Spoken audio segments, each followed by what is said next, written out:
Hello, everyone, and welcome back to the Cop Council. How are we all? Hopefully, all of you are on a fantastic Monday, wherever you are around the world. I was almost going to say Tuesday. But how are we? Hopefully, all of you are on a fantastic day, wherever you are around the world. And again, welcome back to yet another match preview show. It is Liverpool against Nottingham Forest, or Forest against Liverpool, I should say. Of course, the Reds are away from home. Of course, obviously, last time out against Forest, we did lose. Our only loss in the Premier League this season did come against Forest, which again, look, still I think annoys every single Liverpool supporter to this day. Which again, I think obviously a lot of people are still annoyed by it. Let's be perfectly honest. But look, at the end of the day, we can right that wrong, and of course get 3 points away at Forest tomorrow night at 8 p.m. I believe the kickoff time is 8 p.m. For tomorrow. Anyway, I should have double checked that before we did come on live. But yes, it is at 8 p.m. tomorrow. It is on TNT, I think. So again, if anybody's got obviously TNT, that's great for you. But of course, first against third as well, which again, I don't think many people have really taken that into consideration, for this game. I don't think anyone's really talked about it being a top of the table clash, considering I don't know whether or not if that's because it's Forest or whether or not, again, people have just completely ignored how good Nottingham Forest have done this season. But again, obviously, I consider it as a top of the table clash because when you look at Forest at the minute, they are, right up there with Arsenal, at the moment, both on 40 points, with 20 games played. And of course, for certain results go Forest's way, they could be 3 points clear of Arsenal this weekend, or this, midweek as well, of course. So again, it'd be very, very interesting to see where Forest do end up towards the back end of the season, of course, anyway. But of course, let me know your guys' thoughts. Of course, let us know your score prediction, your starting 11 predictions, and all that good stuff, of course, anyway. But again, let me know how all of you are in the comments, of course, down below. But I want to kick the show off, of course, talking about Forest. Of course, and again, admiring how good they've actually done this season, and looking at the league table right now, they're on 40 points, 12 wins, 4 draws, 4 defeats, 29 goals scored, 19 goals conceded, obviously a goal difference of plus 10 in that sense as well. So again, very, very good. And of course, Chris Wood's been the main contributor towards that. Of course, they've had Gibbs White as well, who I think, of course, has been linked to a few top teams in terms of, again, Liverpool, I think, have been linked. I think Manchester City as well also got linked a few days back as well. I don't know whether or not if that's going to be true or not, but even still, and it's not even just, the Forest defense, it's our attack, I should say. It has been the defense as well. I think Sells has done really, really well in goal. I think you look at Milinkovic, I think it is. I think he's been really good. But from when I've watched a few of Forest's games, I think Nico Williams as well has been really solid for them. And I also think their main player that doesn't really get enough credit or enough shout out is Elliot Anderson. I think Elliot Anderson has changed his career around. I think, once he was at Newcastle, I think everybody, I think me included, look at that transfer to Forest and you go, why on earth did they end up spending £40 million on him? But it's worked out tremendously well. I think he's been very, very good all season for Forest. Really been a workhorse in that midfield. And, they've come off this, of course, the beneficial of course, doing that whole triangle swap deal with Newcastle, Chelsea, for example, and Forest now are beaming at the top of the league, or near enough the top of the league as well. So I think when you do look at it like that, of course, Forest, of course, are they going to be here for the long haul? Maybe. You never know, considering the amount of money they have actually spent. But I do think, again, you have to give them praise because from what we've seen and what Nuno has done with this Forest team, it is Wolves of old in that sense, but also, they look controlled. I know they've had the odd defeat here and the odd defeat there. I think they lost to Arsenal, didn't they? Away from home. I think, of course, obviously they beat us at Anfield, but again, I think they've lost to City as well in that time period as well. So, but again, overall, they've looked really, really good this season. And again, obviously, it's a building block because now, of course, the main hope for Forest will have been, can Liverpool go on to, not Liverpool, sorry, can Forest go on to, initially turn around and go, can we go on to stay in the Premier League? And I think now, with them now being on 40 points, obviously they're guaranteed now to be in the Premier League next season. And I know people will laugh at that because they're third at the present moment in time. But when you do look at it, that'll be their first, relief. The fact that they are now safe in the Premier League for another season. Because look, they could definitely go and have this spell now and obviously be top of the league. It will be near enough top of the league, I should say. And then next season, one injury to Chris Wood or one injury to Morgan Gibbs-White, the forms doesn't work that well, and they could be struggling again next season. But for Forest, the sky's the limit from now until the end of the season because they don't have Europe, they're not in the League Cup, they're in the FA Cup, but again, they'll have a maximum of 2 games per week, where everybody else around at the moment is currently having to play 3. Again, they have a massive opportunity to get Europe this season, whether that be, of course, Champions League or Europa League. I think they have a real impact on, or real, they get to decide this season what they want to go and do. I think if anything, Forest will be dreaming of Champions League football, of course.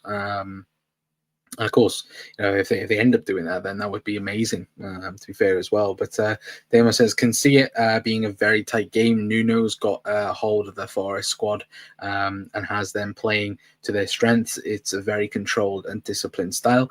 Yeah, and again, this is something where, in Anfield especially, we had opportunities, I should say, to beat Forest. And looking back at the game, I think Liverpool's XG on that day was something like 2 on that game in particular. I'll actually quickly have a look now what the XG actually was for that game in particular. But look, Forest took their one opportunity and completely ran away with it. Looking at it now, Liverpool had 69% of the possession. We had 0.94 XG, 14 shots, 5 on target. Forest, 5 shots, 3 on target, and scored with the one opportunity that they had. And look, I don't dishearten, Forest in that sense, because they did their job, they took their chance, and Liverpool on that day deserved to lose. We wasn't good enough. And I think the big learning curve, I think, for Arne Slot from then on was the fact you cannot just change things around in an instant and it'll work. The fact he played Trent Moore in midfield in that game, he brought on Connor Bradley. Connor Bradley massively struggled in that game. And since then, he's kind of learned and kind of switched it where, he's gone, right, you can't be doing that in the Premier League. You need to be doing, be a lot more disciplined, obviously playing, players in their natural position. You can't just go free roam in that sense. And I think, look, I think he's learned from that. And Liverpool, again, have gone on and on and on to now being, top of the Premier League, top of the Champions League. Again, obviously trying to turn it around in the Carabao Cup. But again, this is, and a game like this as well, I'm hoping Liverpool will switch on again, because it is a huge game. This is a real tough game where if Liverpool can win this, and that then I think sends a message to everyone else, considering we're going to beat third place, and also the fact that Arsenal have Spurs, that could be a really tough game for Arsenal, which again, if Liverpool go 9 points clear with a game in hand, again, that would put a further message to, like, look, this is Liverpool's title this time round as well. And that's just my thoughts on that, of course. Anyway, but big up Steve saying, big up, bro. Went 2-1 Liverpool last season, last second, over 3-1 initially. Check out my post match. I will do so, mate. Hope you're doing well. I think Forest will secure top 4 and a UCL for the for next season. Looking at it now, I'm still wary of City, and I think everyone looking at it, like, again, how many points is City off 4th? So Chelsea are currently on 36, so they're only 2 points off top 4, and if Forest do continue this brilliant form that they're on, you then have to beg yourself the question of, who's going to miss out on top four out of them? So again, Liverpool and Arsenal, I think are guaranteed to get top four. But I also say that, man, Arsenal, City are only 6 points off of them when you look at it like that. And, with Saka being injured, Jesus being injured, if they were to lose to Spurs, for example, and City were to win to whoever they get, again, 3 points is the difference there. Considering the fact that Arsenal haven't really, played anyone, or played, what I mean by that, they haven't played anyone with their injuries. Again, and considering, again, they haven't got many injuries until now, the points gap is nothing, when you look at it like that. So yeah, I think top four could 100% could happen for them, of course. But if we lose to 2 or 3 goals against Forest, we can afford to give Chiesa, Morton, Nioni, and Dan's minutes to shine. True, 100%, and I hope we can do that as well. But again, I don't expect that against Forest. I do think it'll be a tough 2-1 or 3-1 in that sense as well. But big up Gina as well. Hope you're doing well. Saying Liverpool will win. I hope so. I bloody hope so indeed. I expect Chelsea to get form back after beating Bournemouth onwards as well. Yeah, exactly. They'll bounce back, of course, as well. I expect Brentford to somehow upset City. A lot of people do. I think a lot of people have got that on their bets for this game as well, of course. So, we'll be intrigued to see that, of course. But like I said, I think tomorrow is a must-win game for Liverpool. I don't think we can, rest on our laurels and go, oh, look, if we got a point away to Forest, that would be a good result for us. And I disagree with that. I think Liverpool have to go out and make a statement tomorrow, especially because, again, obviously we beat Accrington obviously on Saturday, but again, negative results against United and obviously Spurs as well. I think Liverpool need to get back to making a statement of our own. In that sense, I think Liverpool need to, similar like how we did when we won the league, back in 1920 when we went to Leicester and completely, battered them, which, they were second place at the time, and we made them look like relegation team on that day. And I hope Liverpool could do the same now. But I also look at it and I go, for me, I want Liverpool to make a pure statement tomorrow, because that for me would be brilliant. And I think that then is like I said, in terms of the points, you're then going to be 9 points away from Forest. You then, if results go your way, you're going to be 9 points clear of Arsenal with a game in hand, and we now know, of course, that game in hand will be played on the 12th of February against Everton, of course, at Goodison Park. That is now confirmed. Obviously, David Moyes' Everton. But for me, that's what I think makes it different, where, again, if Liverpool were to lose, you've then got Arsenal are 3 points behind us. You've got Forest who are 3 points behind us. All right, we've got the game in hand. So technically you could say potentially Liverpool 6 points clear. But again, at one point we were so far ahead. If we were to drop further back, that would be a massive, massive letdown. For, I think that, again, everybody would be going, oh, maybe Liverpool are not so clear in terms of going to win the Premier League title. But if we win tomorrow, I think that puts a real statement out of intentment to go, look, we are meaning business this season. We can go away to a tough team like Forest, beat them comfortably, and go on and hopefully achieve the Premier League title this season. Because that's obviously the main dream for this season is win the Premier League, and if we can maybe cap that off with a Champions League, that'd be even better. Be living in dreamland in that sense, and I hope that is the case this season, of course. Anyway, but I want to quickly mention something as well.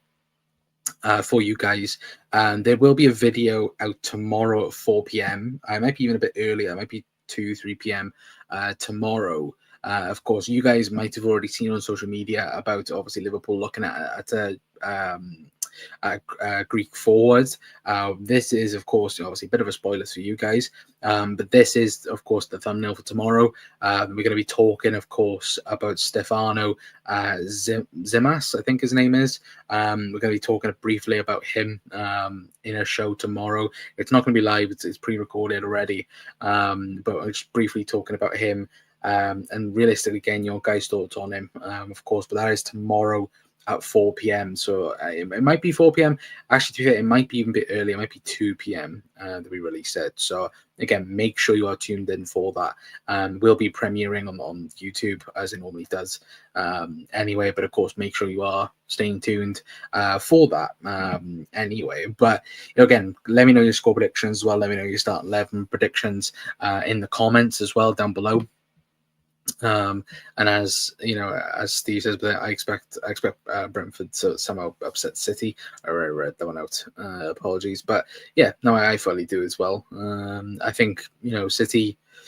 Obviously, I think they've brought in that player. Obviously, they're looking to bring in Omar Mamouche as well. But I think, look, they need to sign a midfielder. At the minute, they're not linked to anyone, which is surprising, to be fair. Anyway, but for me, this is my start 11 prediction for tomorrow's game. Of course, obviously, the big news concerning Liverpool, obviously, Joe Gomez not available. Obviously, it looks like he's going to be out for some time, according to Arne Slot.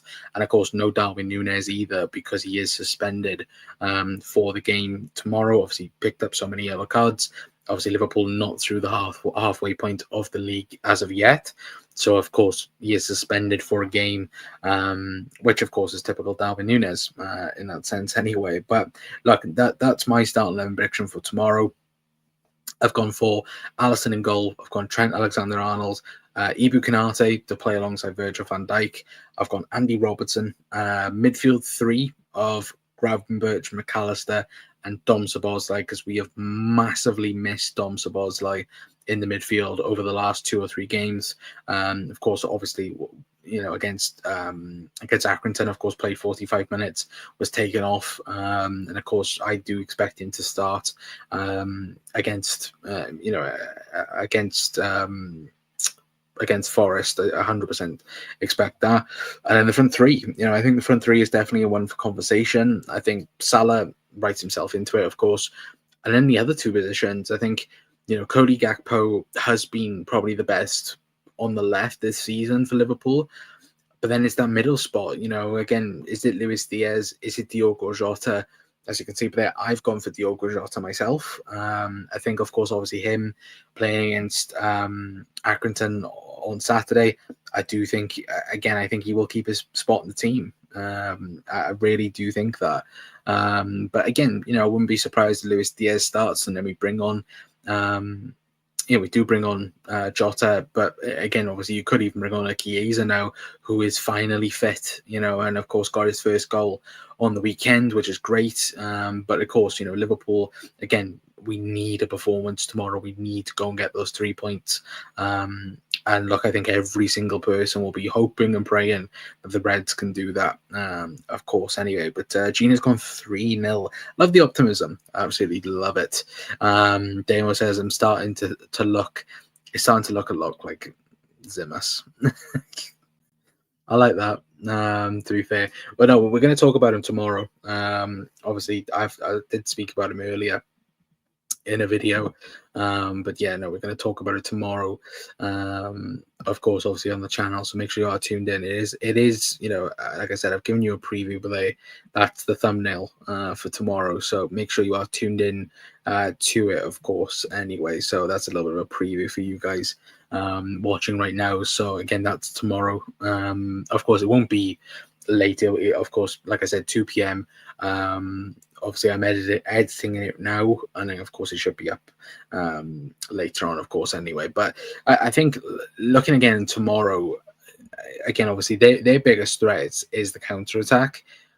And I just hope tomorrow our concentration is up there, because, again, we've seen over the last couple of games where we've definitely struggled in terms of concentration. Against United, conceding those 2 goals was stupid. Spurs, we shouldn't have really lost that game. We didn't deserve to win it, but I don't think we deserve to lose it either. And I hope that we, again, tomorrow will just be that kickstart to Liverpool going into that next gear, like we've spoken about, like we saw, under Jurgen Klopp, where again we'd have one or two disappointing results, and then we just kick on, and we'll go on and go on an unbelievable run again of 20 plus game unbeaten run.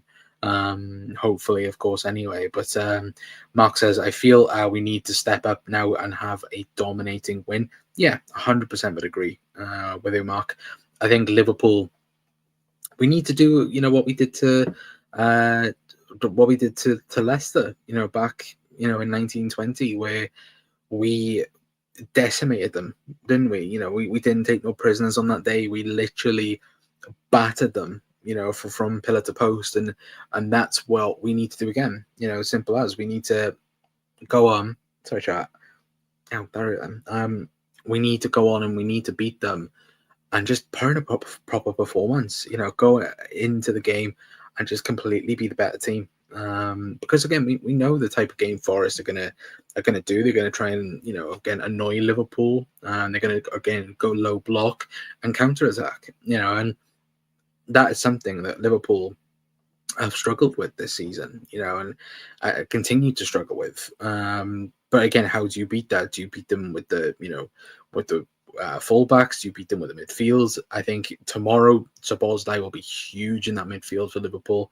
I really do. I think we've massively missed his energy in the midfield. I think Harvey Elliott and Curtis Jones don't have what Dom Szoboszlai has. I think, of course, if you're playing against a team that's going to come at you, I think Curtis Jones is perfect for that. But I think a game where you need runners, you need energy in the midfield, I think Dom Szoboszlai is your guy. And as Raza said, but there, we need Dom Szoboszlai in the midfield tomorrow. 100% agree. I think he is going to be crucial for Liverpool, especially you look at the 2 or 3 games, where he was starting out consistently for Liverpool. His performances were getting better and better and better, and then of course he picked up that illness, which kept him out for 3 games, which again was awful. As well. But Mark says we have lacked form lately. We need to strike fear again. 100% agree. Like I said, I think for me, in terms of score prediction for tomorrow, I've gone 2-1 Liverpool. It will be close. It will be nervy. But I'm hoping, with me saying that, I'm hoping the complete opposite of Liverpool win 3-0. With me saying that. But I do think, again, Forest have been very, very good. Looking at their, last few games, let me quickly get up the sheet that I did have with all their games on. But you look at the last few games, again, their clean sheet record has been unbelievable as of late. Again, they've conceded, in their last 7 games, they've conceded 1 goal. They've kept, 5 consecutive clean sheets. So again, it's going to be tough, tomorrow especially, as well. Just taking a look at it now, look, since they lost to City, they beat obviously United 3-2.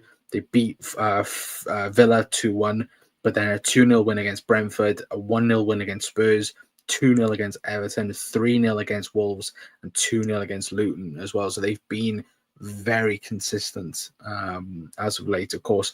And again, I also say this, mind, they've lost 3-0 against Arsenal, they lost 3-0 against Man City. So you hope Liverpool can do, and obviously more recently as well, they lost to Newcastle 3-1 at home as well. So you hope Liverpool can, hopefully go on to, do things a bit better and do this and that. But again, I'm just hoping for a tidy performance tomorrow, please. Raza says, what do you think of what do you make of the links and or rumors for the Bournemouth winger Semedo? Again, I've seen him. I saw the Ben Doak's name being mentioned in terms of potentially even a swap deal.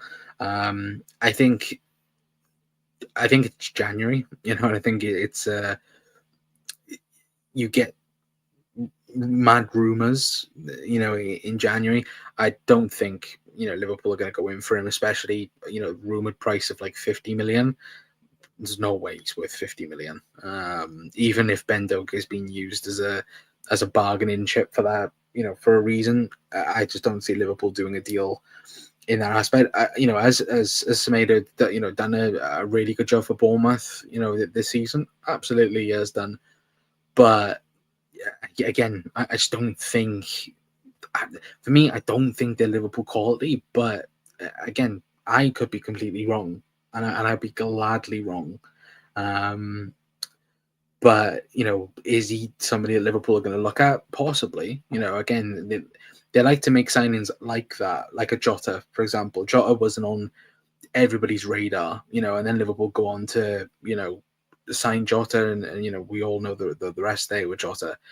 But I think Liverpool, especially, they'll have a list of 5 to 10, a list of 5 to 10 people that they'll want to bring in. And obviously, don't get me started on Kvaratskhelia, because that's just a bunch of nonsense as well. But don't believe anything till anyone signs a deal. True, very, very true. Steve says, you think we sign Kimmich and Zubimendi? No. And plus, I don't want anything to do with Joshua Kimmich. If you're a long-time viewer, again, I've never understood people loving the link towards Joshua Kimmich. He's massively struggled in the Bundesliga. He's been declining now and again, this is somebody who used to love Kimmich, in the defensive midfielder role. I thought he was very, very solid. But ever since 2022, he has been on the decline, and Bayern Munich have even signaled that out, because now they've moved him back to right back. And yeah, but I just don't get the Kimmich links for me. Zubimendi, I've already said it. The club, if they decided he was the guy to transform Liverpool and take him up a level, then go and get him. And I've said that. I know plenty of people have different opinions on it, because again, people go, "Oh, he rejected Liverpool. We should never go back in for him," and that's fair enough as well. I don't disrespect anyone's claims to that either. But out of the two, Zubimendi all day. Kimmich, no chance, in my opinion, anyway. But Kvaratskhelia looks off the charts now. Yeah, even if it was on the charts, we said it yesterday, didn't we? In the transfer show, yesterday, the fact that Liverpool's name getting attached to it, I hate it. And then the fact that the big reporter like David Ornstein, I think he got played by an agent, really. I think, the fact that, maybe Kvaratskelia's team went, "Oh, we've had offer, or, we've had contact with other clubs like Liverpool and Chelsea, and trying to move that narrative to PSG, like, oh, you need to act quick because these teams are coming in for him." And look, do I think Liverpool would have looked at him and looked at the situation and gone, could we go and sign him? Yeah, 100% I do. You'd be stupid not to go after a Kvaratskhelia. But I think the fact that the wording of the article pieces, and it was like, if he becomes available, Liverpool will go for him. And it's like, but he is available. Why haven't we gone for him? And now Liverpool look like idiots again. I put on Twitter earlier, monitoring FC, because that's what it is. At the minute, Liverpool have turned into monitoring FC. We monitor. I think we've been monitoring so many players over the last 2 years, especially. Like, I just think off the top of my mind, Zubimendi, Lewis Openda was a big one as well, where I think a lot of journalists were reporting that Liverpool were looking at him at some point as well. And you could probably make a whole team, and I mean not even like starting 11 and like starting 11s and bench. I think you could go and make a full-on team of players we've been so-called monitoring over the last 2 years, and you'd laugh at it now anyway.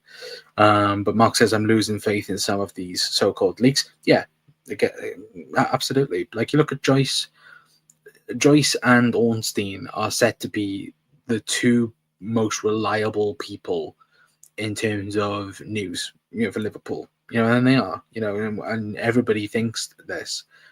But as of late, the both of them have been awful, in terms of links. Leaking the Zupermendy stuff way too early. Um, doing certain things and that, like supposedly Liverpool had that deal done with, and then once everything come out about it, he changed his mind. If the leaks hadn't come out, and again, whose fault is that? Is that, again, media? Is that Liverpool themselves? I think Liverpool have some part to play with it, but I think overall Liverpool need to do better in situations. And look, I've already said it. If these contracts don't get sorted, Michael Edwards and Richard Hughes need to go. And I've said that. And look, and I'm saying that as a guy that hoped and prayed Michael Edwards would come back to the football club in some capacity. But so far, we've done nothing. Absolutely nothing in terms of getting those contracts done.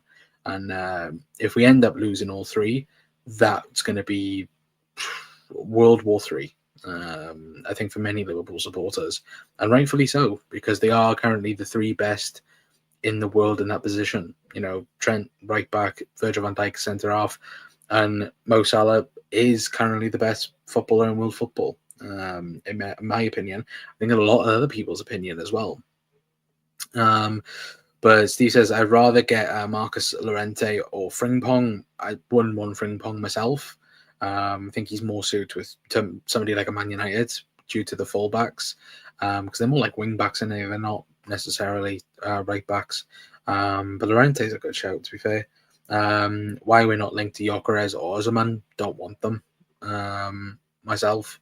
Osimhen, I think, would be another Lukaku in the Premier League. I think he'd fail massively. And Gyökeres, maybe Liverpool might go for him, but again, we've been there with the Portuguese league with Darwin, and it unfortunately didn't work neither. So I don't think Liverpool are going to go for him either. But I think we have the money for that. Yeah, we have money. Yeah, Jesus Christ, we have money. Liverpool could easily go out and spend 200 million in the summer transfer window and not even bat an eyelid. But again, who knows? A lot of these links are fake news. Absolutely. 100%. How does Marmoush goes to City ahead of Liverpool? I don't really think we needed Marmoush. I don't even think City need Marmoush. Look, and that's me being honest. I don't think he doesn't suit their play. He doesn't. City don't play counter attack. Frankfurt do. Frankfurt play a 4-4-2 or kind of like a 4-2-3-1. That is more of a counter attacking team, and they don't really do that. But look, Pep has his ideas. So again, Pep knows more than me. But Edwards was the goat of making deals. Yeah. And he needs to do a lot more deals, at the football club, and start teaching Richard Hughes how to do them. Anyway, but look, I am going to leave it there for tonight, guys. Big thank you to everyone for tuning in to the, of course, match preview show for, of course, Liverpool against Nottingham Forest, or Forest against Liverpool, I should say. Anyway, of course, obviously, like I said, make sure you are tuned in to the video tomorrow. Like I said, obviously, we'll be live straight after the football. With the post-match reaction show, of course. We're going to be live with obviously this tomorrow. Obviously, it's not me being live. Of course, it is going to be obviously on the channel, but obviously make sure you are tuned in to watch that. Of course, I think it will be 2 p.m. Tomorrow anyway, of course, anyway. But yeah, like I said, everybody needs to start making better of deals, hopefully, for the long run anyway. But big up Damo as well, big up Gina, big up Steve, Mark as well. Hopefully all of you have a fantastic rest of your Mondays anyway, of course. But like I said, tomorrow, straight after the game, will be the post-match, so make sure you are tuned in for that, of course, anyway. So yeah, but any news, of course, will be live for it. Of course, obviously, if there was news in half an hour, we'll be live for it. Anyway, so make sure you are subscribed. Make sure you hit the like button. Make sure you hit the subscribe button as well. Hit the notification bell to remind yourselves as well, because YouTube don't push it sometimes. So again, look, hopefully it will do so for the future, of course, anyway. But like I said, until next time, that's going to be it from me. I've been Connor from the COP Council. I'll see you guys later on. Ta-ra.